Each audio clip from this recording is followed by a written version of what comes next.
Olá a todos e a todas, sejam muito bem-vindos e bem-vindas a mais um episódio do Hora é Essa. Houve aqui um interregno grandito, porque, olha, a vida a acontecer, não é? Também tive que lançar um livro, por isso não foi possível lançar episódios durante algum tempo, mas regressamos em grande com o Hélder Teixeira Aguiar. É um prazer enorme receber aqui o Hélder. Diz lá olá às pessoas, Hélder, para seres bem educado. Olá a todos e ao Francisco em particular. Epá, Obrigado pelo convite, por estar epá, aqui. é um prazer.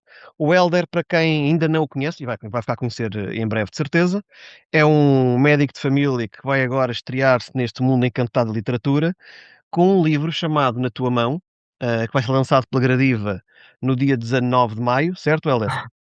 Certo? Portanto, quando vierem a ouvir este episódio, o episódio em princípio vai para o ar no dia 17, no domingo, já o podem comprar pelo site da editora, estão à vontade, e 2 dias depois está em qualquer livraria. Eh, Pá, é um livro que eu acho que vale muito a pena, vamos falar agora um bocadinho sobre ele e explicar porquê. É um livro pesado, escolheste um livro pesado, Hélder, aquilo há ali partes que custa um bocadinho a engolir, pá.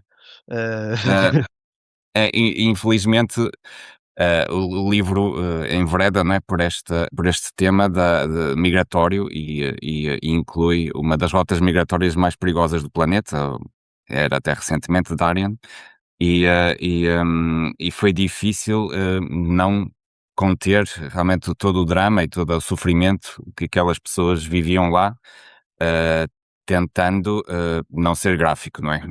Tentei que realmente o livro contivesse esse lado, não podia escapar-lhe. Ahm, e com o contraste de ser narrado por dois jovens, não é? O Por que 2 irmãos, exatamente. com as suas ideias, com as suas ideias aventurescas, com o seu lado mais juvenil, com a sua esperança, o humor, não é? E que contrasta um Uhum. bocadinho com a violência que eles vão encontrar. Olha, é uma obra, pá, pungente de tudo, de amor, sobrevivência, fraternidade.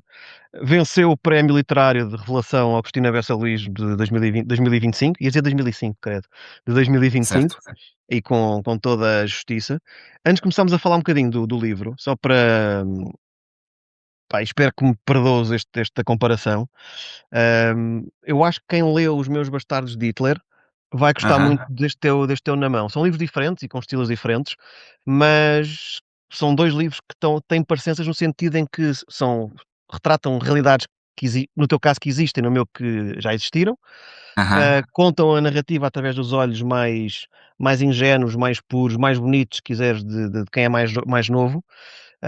Epá, e portanto posso começar desde aí por dizer, eu fui abençoado por ter já alguns leitores que gostaram muito dos Meus Bastardos. Pá, malta que Uhum. gostou de ler Meus Bastardos, eu acho que querem mais algo do género. O livro do Hélder, Na Tua Mão, eu acho que é o livro a comprarem, sinceramente. Hélder, explica lá Obrigado. assim agora, já deu aqui para perceber mais ou menos o que é, mas explica lá um bocadinho melhor então, desenvolve um bocadinho mais, o que é que história é que podemos encontrar neste teu livro de estreia? Portanto, basicamente aqui é a história de dois irmãos luso-venezuelanos num país em colapso, a Venezuela, e eles são forçados a iniciar uma fuga, a arriscar a vida numa das rotas migratórias mais perigosas do mundo, o Estreito de Darien. O que é isto do Estreito de Darien? É um tampão de floresta tropical de cerca de 100 quilómetros, naquele gargalozinho de terra entre a América Central e a América do Sul. É o único ponto onde a autoestrada pan-americana se interrompe. E anualmente mais de meio milhão de pessoas, aqueles que não tinham dinheiro para um bilhete de avião, passaporte válido, como os protagonistas desta história, Ou que tinham tentam a que fugir travessia nesta, tinham que nesta fugir, no caso selva da enorme. Venezuela, não é? Desculpa interromper-te, ou que tinham que fugir da Sim, exato, Venezuela por razões políticas. Nós, quem é exato. português, com a altura do Estado Novo, provavelmente encontrou ali muitos pontos de convergência. Sim, desculpa, Sim, interrompi. há essa circularidade, não é? Das razões que nos levam a migrar, e quanto mais eu lia sobre a Venezuela, mais me assomava a ideia de que aquelas pessoas eram o nosso espelho, dos nossos avós, da Uhum. humanidade. E nos últimos anos aquela selva ficou conhecida como a selva del Demónio, em espanhol, ou selva da morte. É uma realidade que, como falamos há bocadinho, foi difícil de fazer caber num romance, porque era uma realidade muito, muito dura. Portanto, esta é uma história sobre o que significa atravessar, literalmente e metaforicamente, e que aborda realmente essa parte da diáspora venezuelana, a linguagem como modelo de pensamento, a fraternidade, como também disseste, e a migração contemporânea, na perspectiva desse olhar de dois jovens, esse olhar mais ingênuo, mais pueril, de dois jovens que vão ter que amadurecer muito nesta história e reinventar-se, a eles e à própria relação. E vão ter, como eu dizia muitas vezes durante o livro, vão ter que se desenrascar. Ah, Exato. o Gonzo tem Uma 11 palavra anos, não que é? surge. O Ruben tem quantos? Desculpa, agora não estou a lembrar. O Ruben tem Bem, 16, 16, já sendo pronto. que faz 17 na própria história, já há um pequeno Exatamente, spoiler. exatamente. Pá, portanto, são dois jovens, principalmente o Gonzo muito pequenino, não é? Que de repente, para sobreviverem, vêem-se no, como disseste bem, obrigados a atravessar aquela que é provavelmente a floresta mais mortífera do mundo. E o que dói no teu livro, o que dói no bom sentido, é que tu sabes que, ok, o Gonzo e o Ruben podem não ser reais, mas existem muitos Gonzo e muitos Rubens que, como disseste bem, milhares de pessoas ou milhões de pessoas fazem aquela travessia anualmente e não é por uma questão e para sobreviverem, não é? Eu acho que uma das Uhum, partes do teu livro que é importante, uma das partes não, umas coisas importantes do teu livro para nós leitores, principalmente para nós leitores portugueses, é que vai buscar o tema dos refugiados, das migrações, que é um tema que para muitos de nós eu acho que está longe, não é?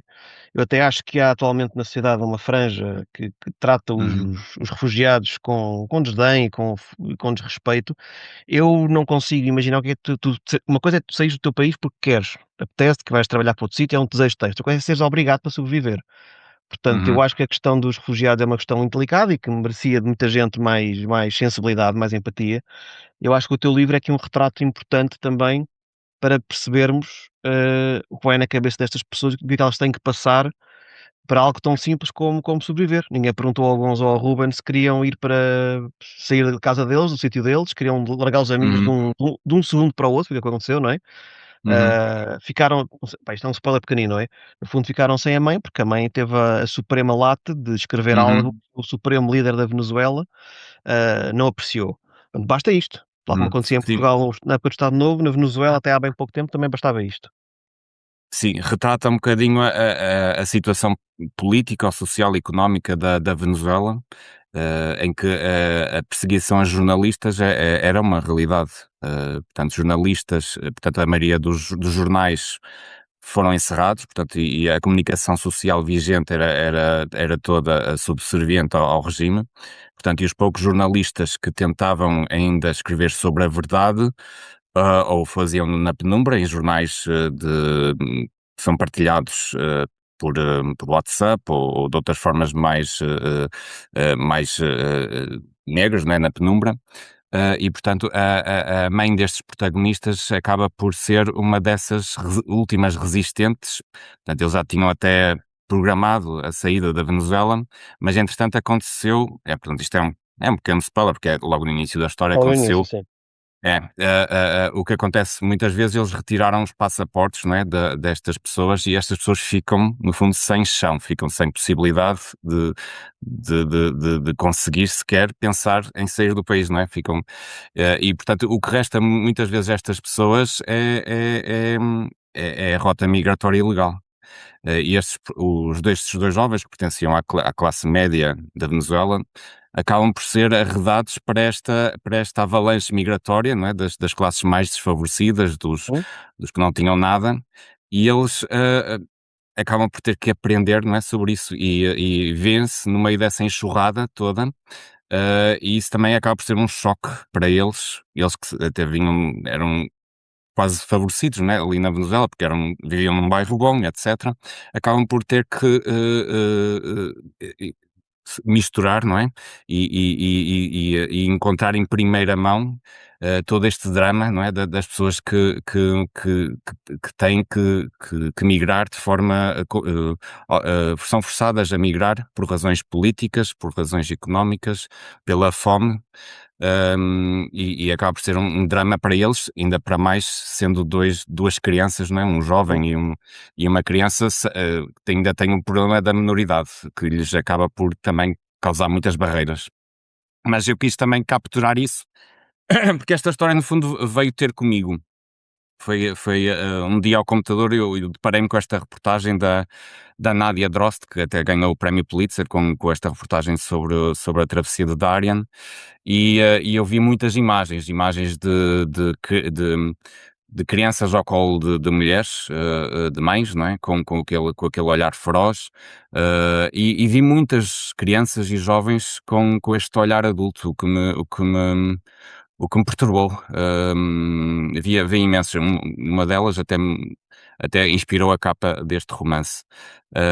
E foi isso que também me levou a escrever esta história da perspectiva de 2 jovens, porque uma boa parte destas pessoas que atravessam Darien eram jovens, menores de idade, e alguns dos quais desacompanhados, como os próprios protagonistas desta história. Portanto, eu quis capturar mesmo, essa vertente, não é, dramática da travessia. Pá, e foi muito bem conseguido. Pá, eu acho que este é um dos uma das muitas vantagens da literatura. Hum, eu acho que muitas pessoas em Portugal sabem o que é Venezuela, como é óbvio, sabiam que havia um líder como o Nicolás Maduro e sabiam que aquilo era uma ditadura repressiva. Uhum. E eu diria que o conhecimento ficava-se por aqui, não é? Sim. Embora o conhecimento possa estar disponível para quem o procura, ah, eu acho que ao lermos este livro temos uma noção um bocadinho mais pormenorizada, mais como deve ser, se quiseres, de o que é que se passou na Venezuela, e até há bem pouco tempo, e que por isso é que havia tanta gente feliz quando podemos agora estar aqui a tecer considerações Uhum. políticas, que os Estados Unidos fizeram foi bom ou não, obviamente não se deve fazer as coisas daquela forma, há direitos internacionais para respeitar, mas percebe-se um bocadinho melhor porque havia tanta gente nas ruas feliz com aquela intervenção. E Pá, eu tinha noção do que é que se passava na Venezuela, não tinha noção da dimensão ou da quantidade de pessoas que fazia travessias desta perigosidade para sobreviver. Portanto, senti-me muito mais, sim, basta ah, dizer que nos últimos diz-me, anos saíram 7, quase 8 milhões da Venezuela, portanto é quase Portugal é quase um inteiro Portugal inteiro, saiu da exatamente. Venezuela. É aberrante, E não é? retrata bem esta, portanto, é um país que, nestes últimos anos, tinha uma situação económica que era considerada como se tivesse um país em guerra. Era descrito pelo FMI e por todos Sim, sim. os órgãos económicos, basicamente era como se o país estivesse em guerra com outro, sendo que não estava, não é?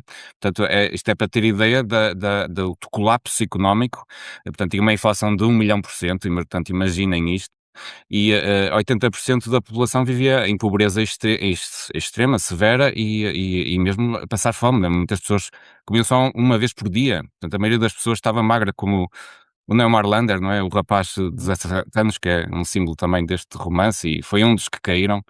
Portanto, ele era magrinho, era considerado frágil, não é? Mas era, no fundo, é metáfora deste país, não é? A magreza contra a violência sistémica, e ele inspirou muitos, não é? E, portanto, este país tinha imenso, estava em colapso completo, e justifica, não é? Toda esta avalanche, esta enxurrada de pessoas que tenta escapar-lhe, é inevitável. Pá, infelizmente. Olha, já disseste como é que tiveste a ideia para escrever o livro. Hum, mas foi o teu primeiro, não é? Portanto, estavas a ver essa reportagem e percebeste que tinhas de escrever um livro sobre isto, ficou-te só na cabeça e depois mais tarde houve alguma coisa que te levou ao computador para escreveres esta história. Exato. Como é que transformas ver um documentário em escrever um livro? Há muito tempo que tinha esse sonho de escrever. Ok. Foi um sonho que sempre me acompanhou, embora depois eu enverdasse por uma carreira na ciência. Estava ali naquela indecisão se ia para ciências, se ia para uma carreira um percurso mais literário, digamos assim. E acabei por ir para ciências, e durante algum tempo acabei por me esquecer. Até houve uma fase em que deixei de ler tantos livros, até porque, pronto, dizem que a medicina é um sacerdócio, e durante certo tempo foi. Eu tinha que realmente ler muitos livros técnicos, e aprender sobre uma nova linguagem também, uma linguagem mais científica, mas até foi, por exemplo, foi na pandemia, quando tivemos que ficar mais em casa, apesar de eu estar sempre a trabalhar, mas aquele foi um período difícil em que ficamos todos mais isolados uns dos outros, e eu voltei a ler com muita força. E senti mesmo essa necessidade de sair da minha área, da minha área da medicina, que é muito mais técnica, não é? E temos que nos cingir ao concreto, e eu precisava de me libertar, precisava de uma vertente mais criativa. Uhum. de libertação, digamos assim. E foi coincidentemente foi nessa altura que realmente, as imagens e a reportagem várias reportagens, não é, desta travessia, vieram ter comigo. E foi aí que realmente senti que pela primeira vez tinha uma história para contar, porque a voz destas pessoas ainda não estava representada, Pois, e não nós e conseguíamos não está. entender, digamos assim. Aliás, eu não sei, por acaso não fui procurar. Na literatura portuguesa não acho que não conheço mais livros a falar deste, pelo menos falar de refugiados de forma tão direta, e desta rota então, acho que não existe mesmo. Mas mesmo a nível internacional, não é um assunto que seja muito mencionado. Talvez por isso nós também aqui na Europa e no Ocidente, às vezes pareçamos tão desumanos em relação a um assunto que é Sim. profundamente humano e que, pá, e que devia ser uma preocupação de todos nós, Tens, isto por é exemplo, quase infelizmente humano. há poucos realmente, tens um muito conhecido que é o Terra Americana, da Sim, sim, Janine sim. Cummins. Hum, Esse livro, pronto, eu li e gosto muito desse livro, é uma excelente história. Mas tem sido um bocadinho criticado porque, talvez um bocadinho exagerado, mas há muitos, críticos literários e escritores sul-americanos e latinos que consideram que o livro estereotipa um bocadinho, os mexicanos e os imigrantes, pronto, e isso foi também um cuidado que eu tentei ter nesta história, de lhes dar uma voz e agência e torná-los humanos, quer dizer, não tentar, torná-los, estereotipados, pronto. Eu quis realmente transmitir a verdade dentro do meu ponto de vista de uma pessoa que não viveu essa realidade, mas foi algo que eu procurei e também escudei-me um bocadinho em sensitivity readers dessa região, que me também deram pareceres e me ajudaram a aprimorar para que eu não falhasse realmente nesse enquadramento que fiz e nessa voz que eu queria dar a essas pessoas. E portanto, ao ver essas imagens da travessia, assaltaram muitas perguntas, não é? Quem são estas pessoas? O que é que as move? Para onde é que vão? E depois, a partir daí, eu também li muito sobre a Venezuela, porque grande parte daquelas pessoas que atravessavam a selva eram da Venezuela, e foi aí que também me surgiu a ideia de ser o ponto de partida desta história, né? A Venezuela. E depois surgiram outras questões, se calhar, um bocadinho mais filosóficas e literárias, se quiseres dizer assim. Eh, Será que isto foi sempre assim? Será que é só consequência de uma crise?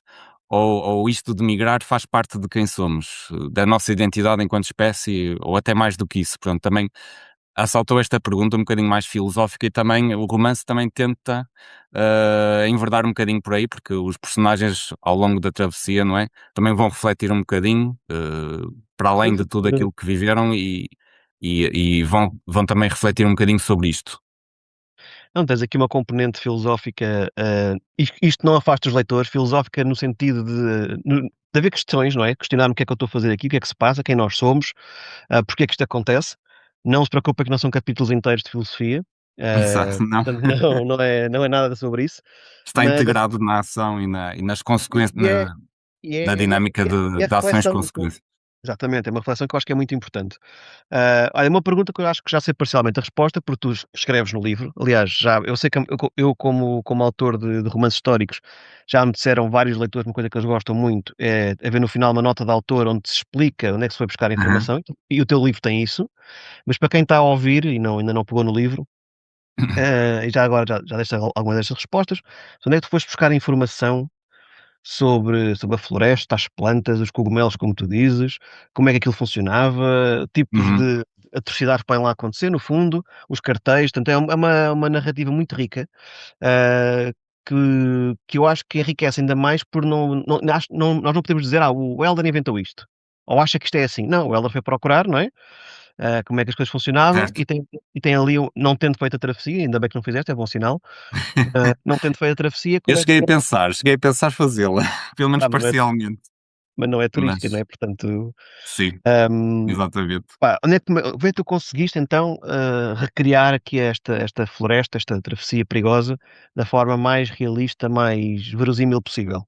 Portanto, eu li muito sobre ela, fui procurar bastantes artigos que falavam sobre as travessias. Procurei, a parte que foi mais difícil para mim foi traçar as rotas migratórias, porque dentro Uhum. daquela selva há várias rotas e que já foram mudando ao longo do tempo. Por exemplo, quando eu acabei de escrever o romance, uma das rotas, que é a rota de Capurganá, foi extinta quase, ou foi transformada para uma rota mais segura, portanto, porque, neste romance são basicamente retratadas 2 rotas, a de Capurganá e a da Kandy, sendo a da Kandy mais controlada, ironicamente por um cartel, não é, mas que providencia ali uma certa proteção às pessoas em troca de favores e em troca de dinheiro, claro.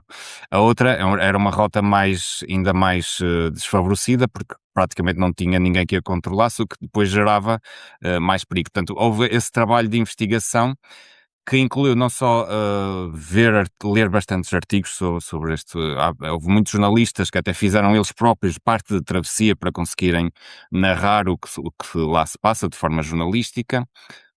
E eu também enverdei por grupos, até há um grupo WhatsApp de migrantes que estão sempre lá a passar, e havia também bastantes nas redes sociais. Felizmente é o lado bom das redes sociais, que permite expandir o conhecimento em Uhum, sem loco dúvida. e no próprio momento, e havia muitos vídeos no TikTok sobre partes da travessia, então eu fui reconstruindo, portanto, eu visionava vídeos, e depois, às vezes já conseguia localizar, as pessoas punham de um determinado rio ou de um lago e eu já conseguia saber que aquilo era em determinada parte da travessia, portanto à medida que eu ia trabalhando nisto, eu já começava a ficar, mais ciente de onde é que as coisas eram e o que é que se experienciava em cada uma daquelas áreas, portanto, há um lado muito realista da travessia que eu tentei impregnar na história, embora claro que haja uma liberdade também criativa e artística para depois florear, não é? E fazer todos os pormenores que encaixam na história, mas há um fundo realmente real que inclui a leitura de muitas reportagens, de enverdar em grupos de migrantes, e também em falar com pessoas que vivem lá, incluindo editores, escritores, e também, por exemplo, da parte da floresta, da botânica, eu também recorri a um especialista de lá daquela zona que me ajudou a acertar realmente na flora, desculpa, na fauna da área, porque há lá uma parte, não é, em que eles enveredam na floresta e eu queria que as descrições, não é, estivessem de acordo com a realidade, e esse botânico também me ajudou a que não falhasse ostensivamente nessa questão. Portanto, houve aqui uma grande quantidade de pessoas que me estenderam a mão para que este romance conseguisse chegar ao fim, né, e visse a luz do dia. E sendo o primeiro romance, eu sentia-me ainda um bocadinho quase sentia aquele complexo, né, de estar a escrever uma história pela primeira vez, e eu precisei realmente da ajuda de muitas pessoas para me validar e para me sentir confiante para conseguir ir escrevendo e chegar ao fim. Pá, aliás, Foi basicamente isso. o prefácio é escrito por um escritor venezuelano, não é?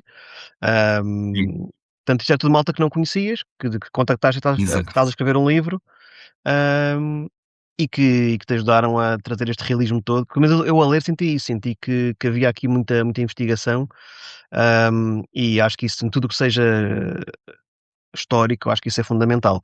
E essas dúvidas que tu tens, estavas aí a dizer, eu desconfio sempre de alguém que tenta Uhum. retratar uma realidade, seja histórica de alguns passar alguns anos, seja uma Uhum. realidade que nós não conhecemos, como é agora aqui esta destas rotas migratórias, e não tenha a dúvida se será que eu estou a ser, realista, se é verossímil, será que estou Uhum. quem não tem dúvidas, depois se calhar também não pergunta ou não se esforça ou não tenta perceber se está tudo como deve ser. Pelo menos quando escrevo algo histórico, fico quase paranoico para ver se aquilo foi mesmo assim, os pormenorzinhos todos.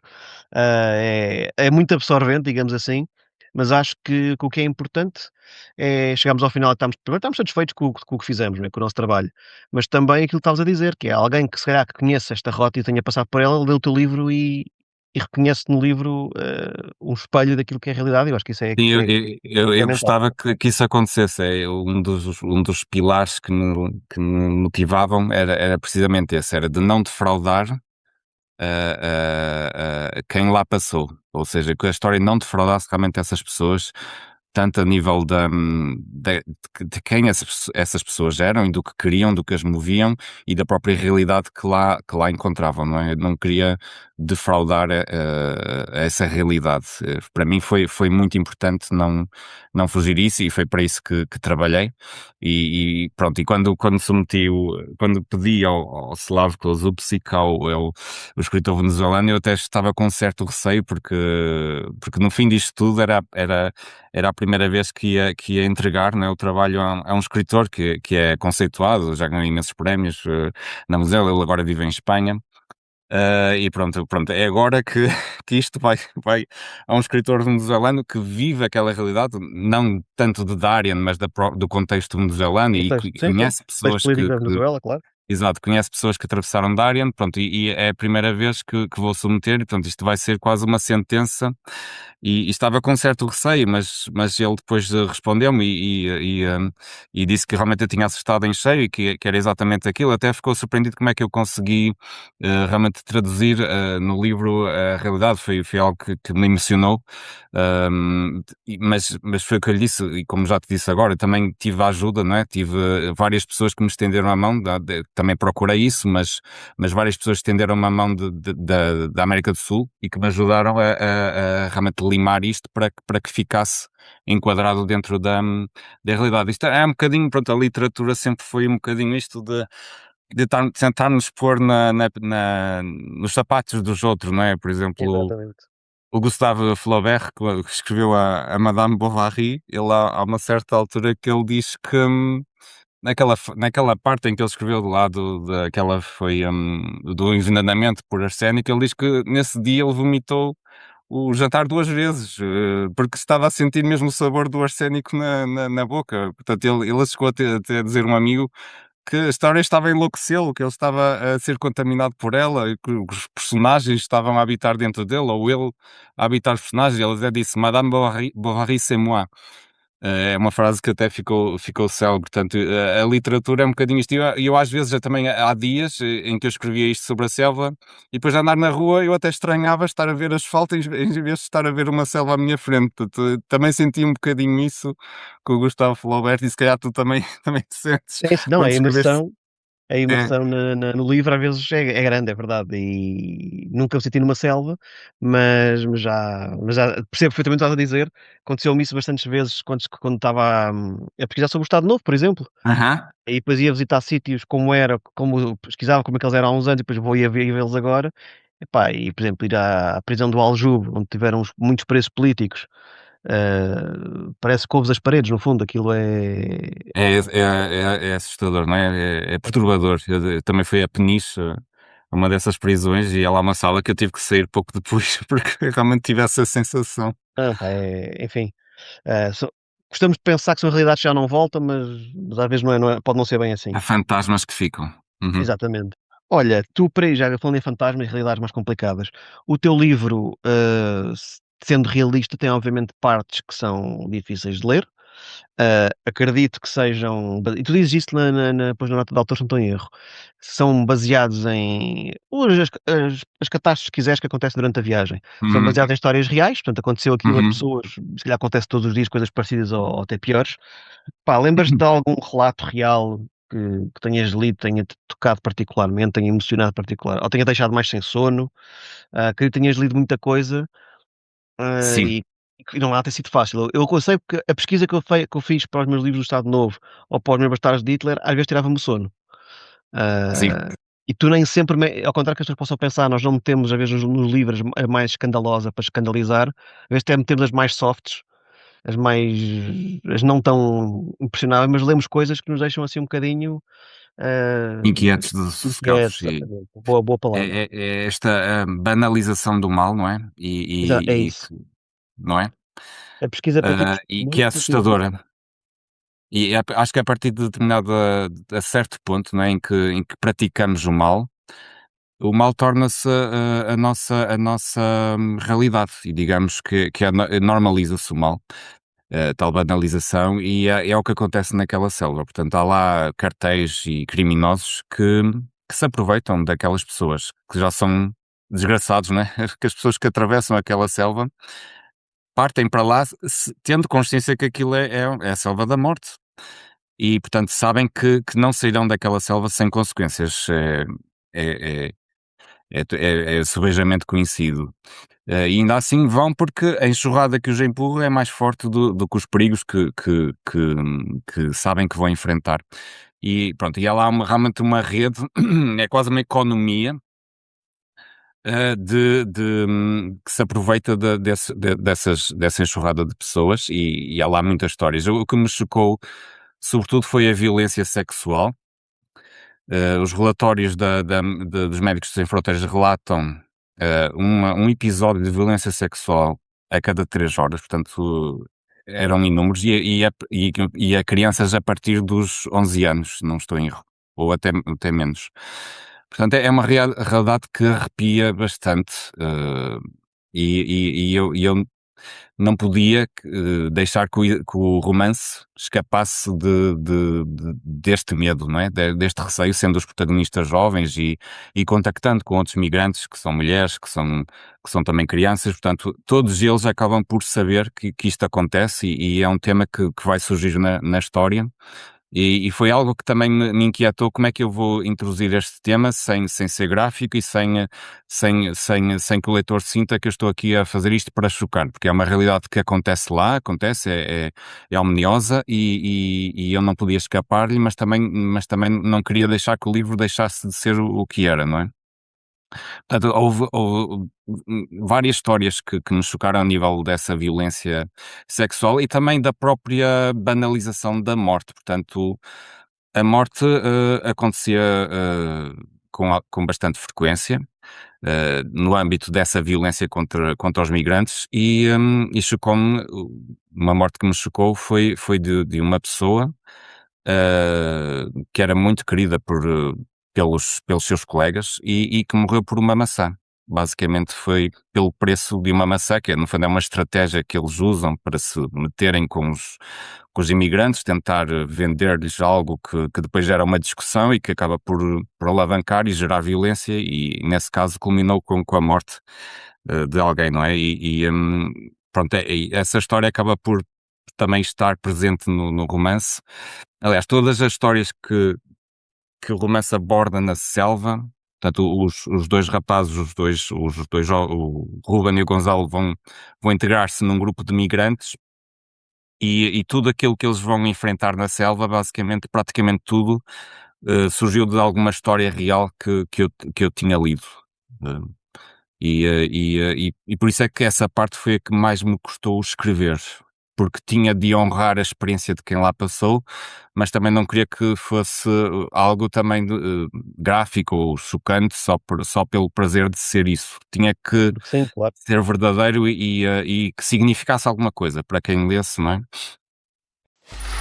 Free audio post-production by alphonic.com. Epá, Helder, olha, se me permites, eu gostei muito da forma como tu retratas o sofrimento humano no livro. Pá, ter-te-ia sido muito mais fácil, se calhar, e se calhar até mais lucrativo, provavelmente, se tivesses pegado numa destas muitas histórias de terror que acontecem neste cenário. Ou aproveitavas uma violação, uma mãe que perdeu a criança no rio, que aquilo tinha naqueles rios têm de ser atravessados com correntes fortíssimas. Pá, extrapolavas isso, punhas ali uma cena mais gráfica, mais violenta, que ficasse na memória do leitor, e o teu livro, se calhar, depois era mais falado ou mais comunicado, punhas aí uma estratégia de comunicação porreira para a malta e choravas a falar do livro, e se calhar vendia mais. Um, mas depois falava-se mais daquele episódio, daquele capítulo, do que do livro inteiro e do sumo que o livro todo deve ter, não é? Portanto, eu gostei muito da forma cuidada, digamos assim, como tu retratas aqui o sofrimento humano, porque não deixas de dizer as coisas, mas Uhum. dizes com uma sobriedade que eu acho que, pelo menos eu revejo mais nessa forma de contar histórias, porque acho que ajuda o leitor a ter sem chocar tanto, porque acabas por chocar Uhum. na mesma, não é? Mas sem chocar tanto, acho que mostras o espectro mais amplo daquilo que acontece no teu livro, e eu pessoalmente, olha, eu pessoalmente prefiro assim. Obrigado. Não, pá, eu prefiro. Eu tentei fazer o mesmo também no meu livro dos Bastardos de Hitler. Estávamos ali a contar em off muitas vezes Uhum. nestas pesquisas. Ao contrário do que as pessoas pensam, nós não metemos sempre aquilo que é o mais duro, às vezes é o contrário. Uhum. Um, epá, e o que eu queria no meu livro, e este também é o que tu querias com o teu, era contar, eu queria contar a história daquelas crianças, queria mostrar o que é que aconteceu naquela altura, com histórias reais, mas eu até fazia ao contrário, que eu tentei fazer no meu livro, que era um capítulo mais tenso, ou mais triste, ou mais Uhum. pesado. No seguinte, tinha um capítulo mais engraçado, Um mais bocadinho mais leve, leve, sim, brincadeira entre os miúdos, pronto, exatamente para haver ali um contrabalanço. um contraste. Exatamente, um Pois contraste é, interessante. nesta selva também há um bocadinho disso, não é? Há violência e há tristeza e há todo tipo de sofrimento, mas também continuam a ser pessoas, humanos, portanto há ali momentos também de uma certa leveza e eles próprios, sendo os dois protagonistas, uma criança que quer ser adolescente e um adolescente que quer ser adulto e tem que ser adulto, não é? Eles próprios também se escudam um bocadinho nesse humor. Portanto, o protagonista, o Ruben, é um bocadinho mais cínico e tem o léxico gamer dele, que acaba E por tínhamos ser falado disso, também, exatamente. exato, um mecanismo de defesa que ele usa, não é? Para escudar a realidade, porque a realidade dos jogos é mais fácil de entender, tem Sim. regras mais simples, não é? E ele acaba por usar isso mentalmente para se defender e também a expressar-se com o irmão para motivar o próprio irmão, para enfrentar tudo aquilo que eles vão enfrentar. É quase como se fosse um jogo, não é? É um bocadinho triste pensar nisto, mas no fundo é um mecanismo que ele arranjou para conseguir ultrapassar e passar sempre para o nível seguinte, não é?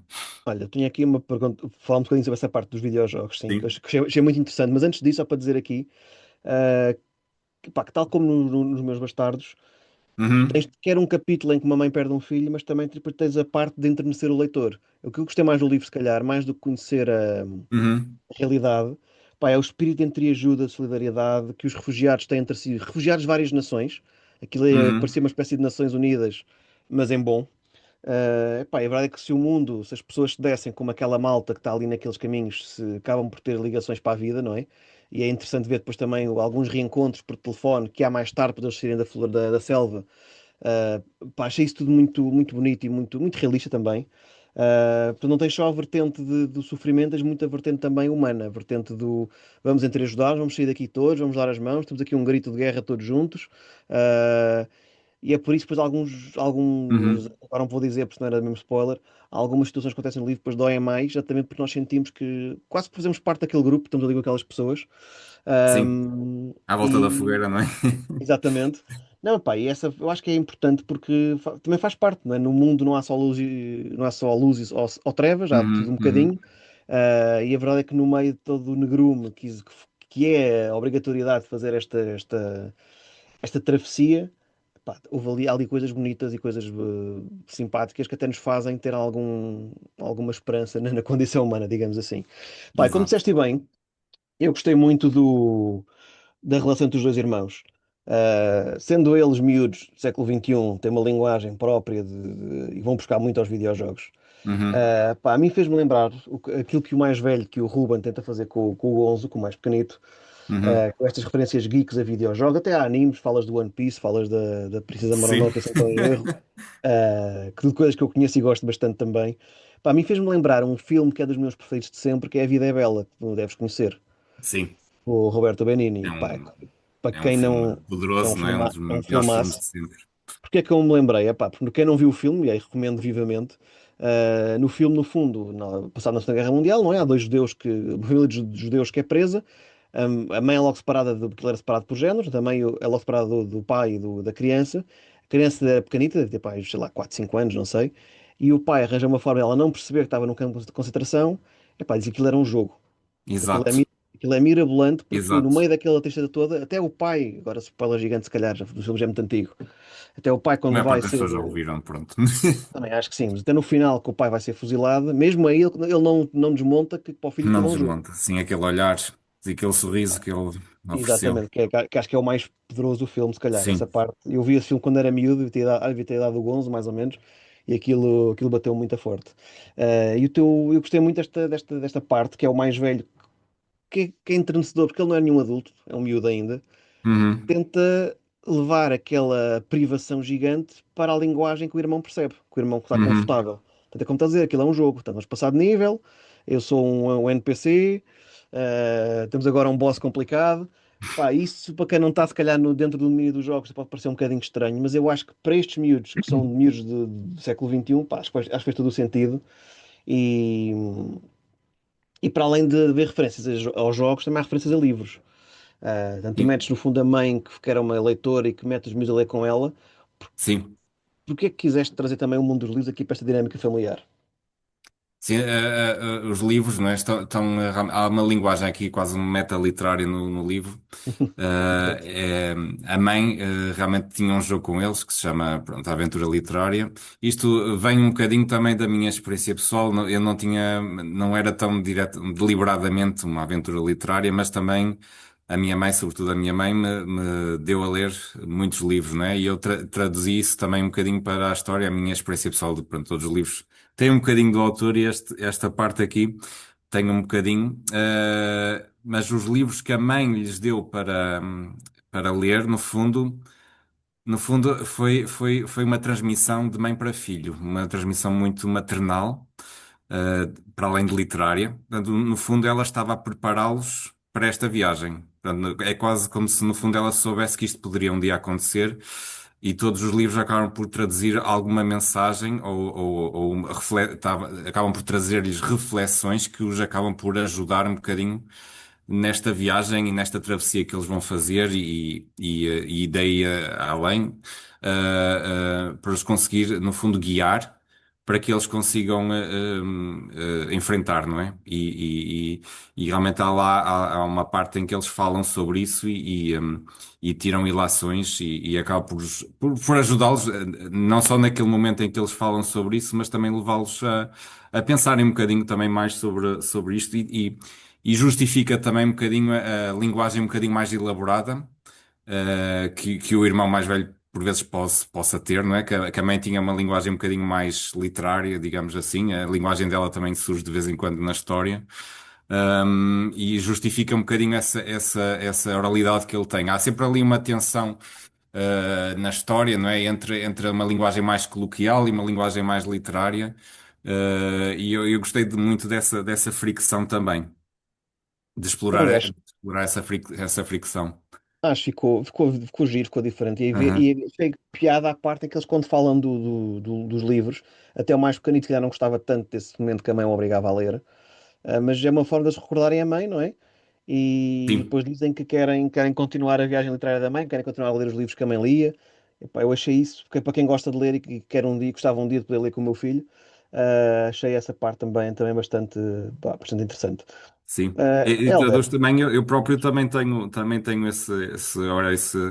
esse vício com a minha própria filha e nela é quase mesmo esta aventura literária e já temos também um percurso e cimenta muito a relação entre pais e filhos. Eu recomendo até, tenho lido até livros que estão um bocadinho para além da idade dela, ela tem mas quantos que anos? permite às vezes certas reflexões e tocar certos temas que eles cá não saberiam tanto connosco.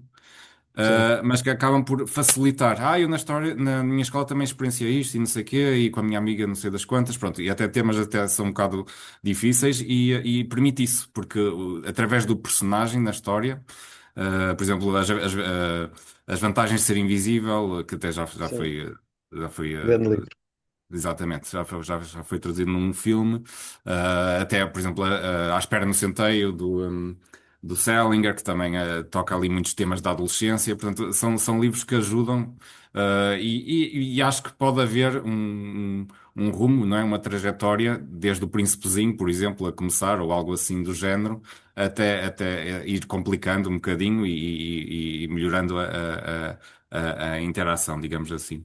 Olha, nos próximos anos vou pedir algumas dicas. Eu, com o meu, que tem só um Certo? ano, não sei quantos anos é a tua, mas o meu tem só um ano, ainda lê só o Bolinhas de Sabão e o Bolinha foi ao parque e coisas desse género, mas epá, isso parece-me importante, sim. E olha, quando professor de português, tenho muitas vezes os pais uma das perguntas que os pais me fazem mais, ou pedidos que fazem mais, é como é que eu posso ajudar o meu filho a ler mais. Porque os pais reconhecem que a leitura ajuda muito as crianças a vários níveis. Pronto. Muitos níveis.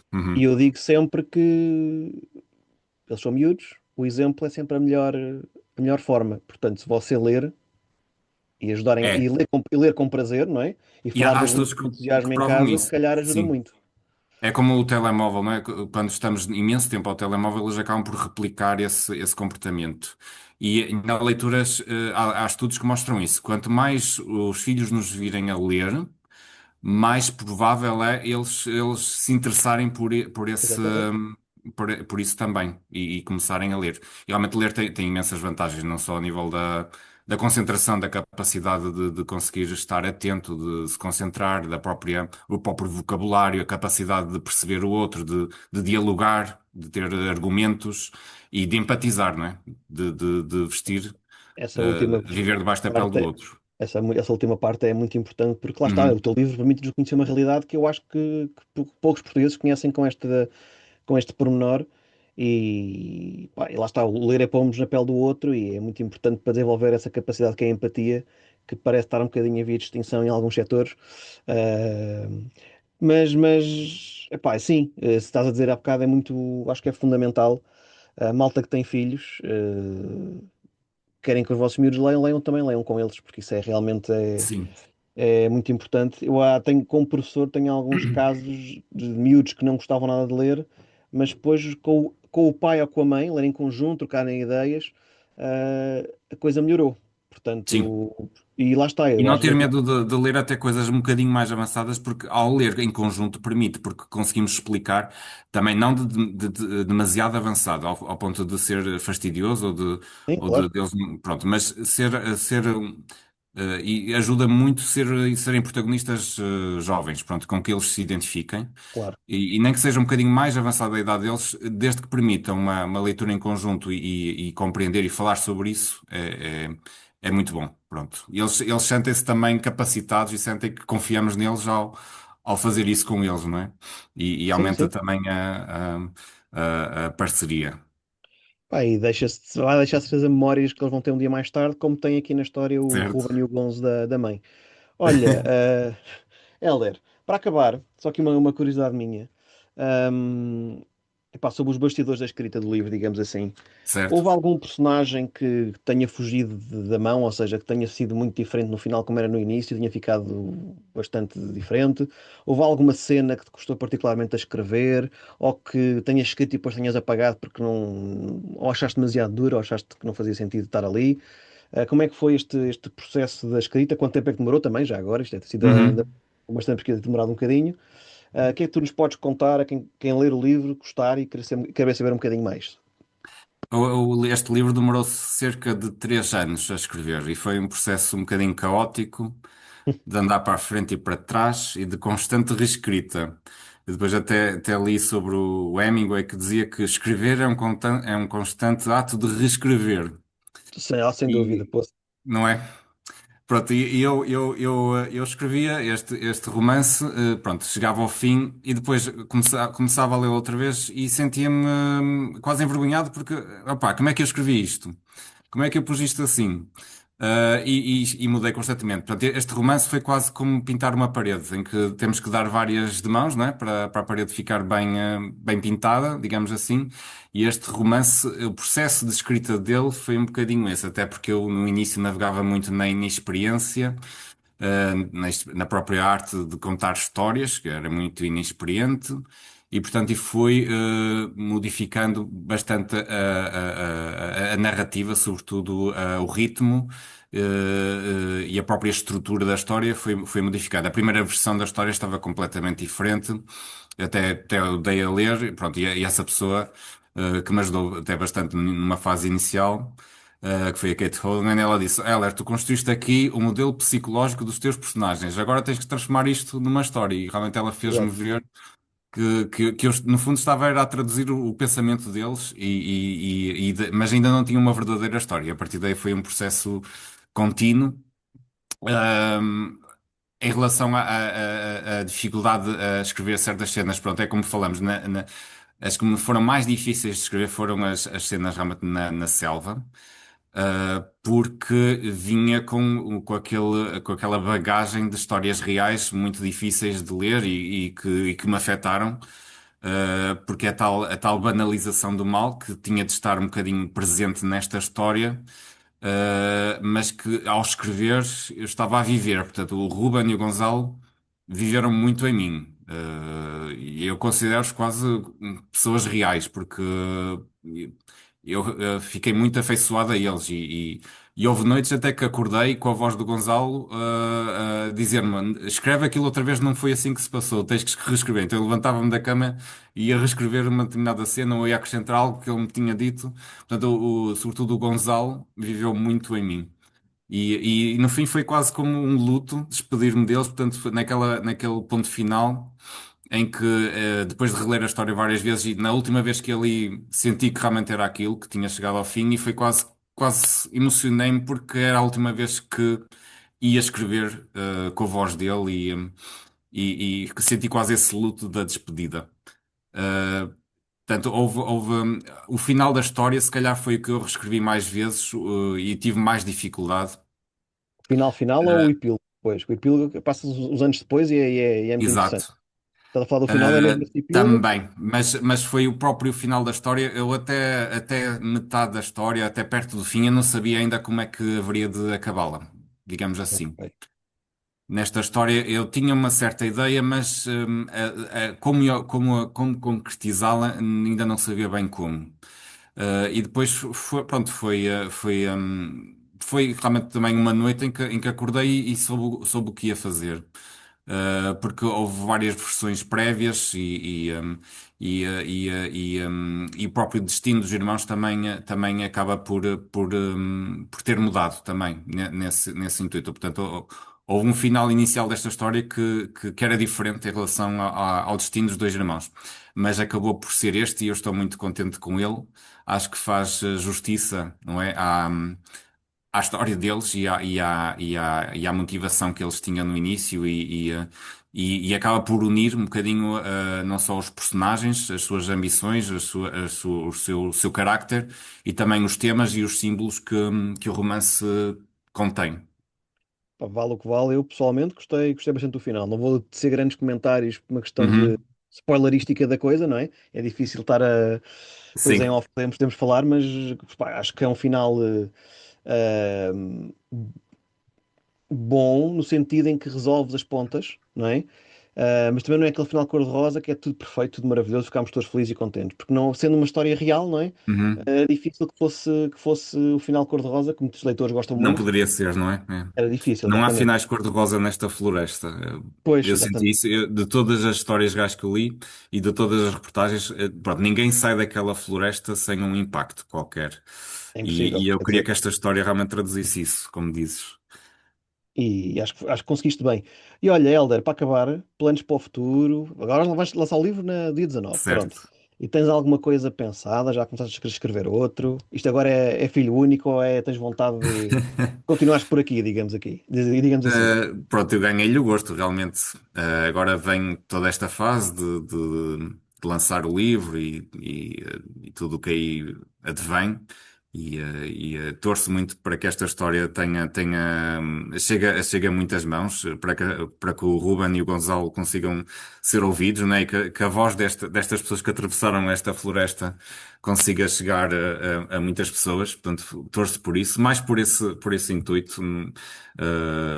Que eu escrevi, não é? Para que realmente esta memória desta travessia não seja esquecida, que agora até houve neste momento da Arian, a realidade já é um bocadinho diferente. Já não existe tanto esta enxurrada de pessoas, porque a situação também mudou, até com Mudou. este contexto todo deste golpe de Estado que houve, não é? Desta intervenção militar. Pronto, houve aqui uma alteração. E o livro acabou por se tornar agora uma memória do que lá aconteceu. Não quer dizer que não possa voltar a acontecer no futuro, mas do que aconteceu nestes últimos anos.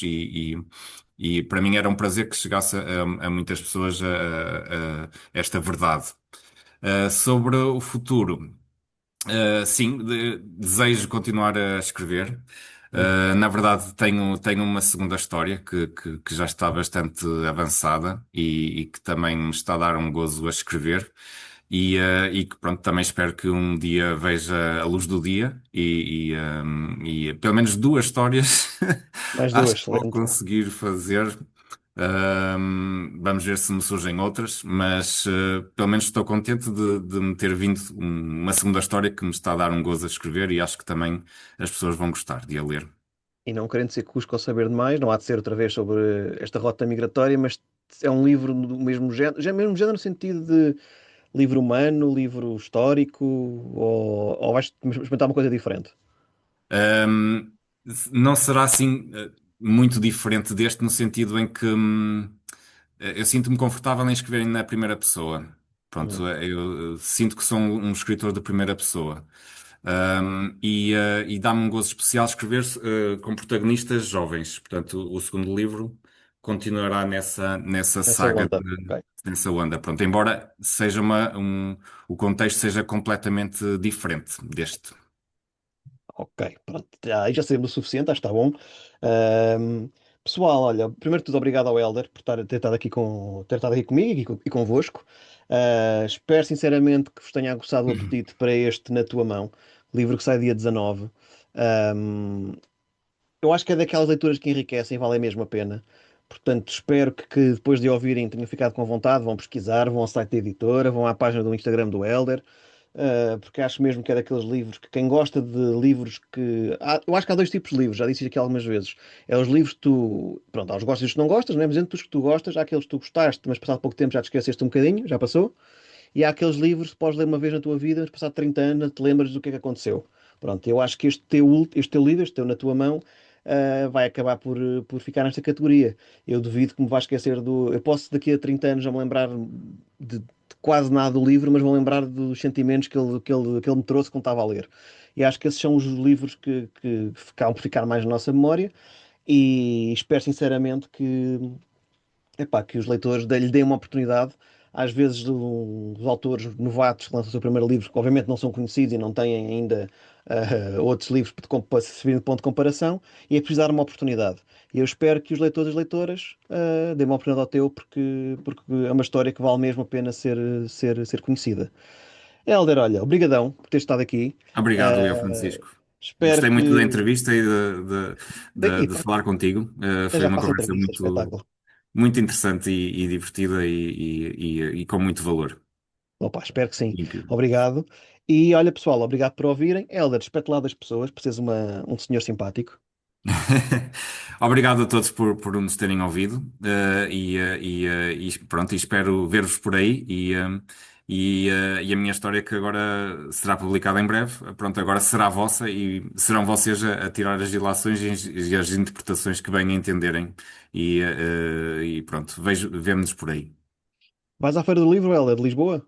Está aí a No dia rebentar? 4 de junho estarei na Feira do Livro às 18. Também estarás por lá? Eu vou dia 30 e depois 31. 4, não 30 e sei se 31. vou. Depende aqui das questões familiares, mas já Ok, há malta que vai nesse fim de pois, semana também gostava complicado. de ir. Mas então, repete lá, dia 4 às 18, é isso? 4 às 18. Uhum. Mal, dia 4 às 18, para terem o vosso livro assinado, apareçam. E olhem, muito obrigado por estarem desse lado e leiam muito, sejam felizes.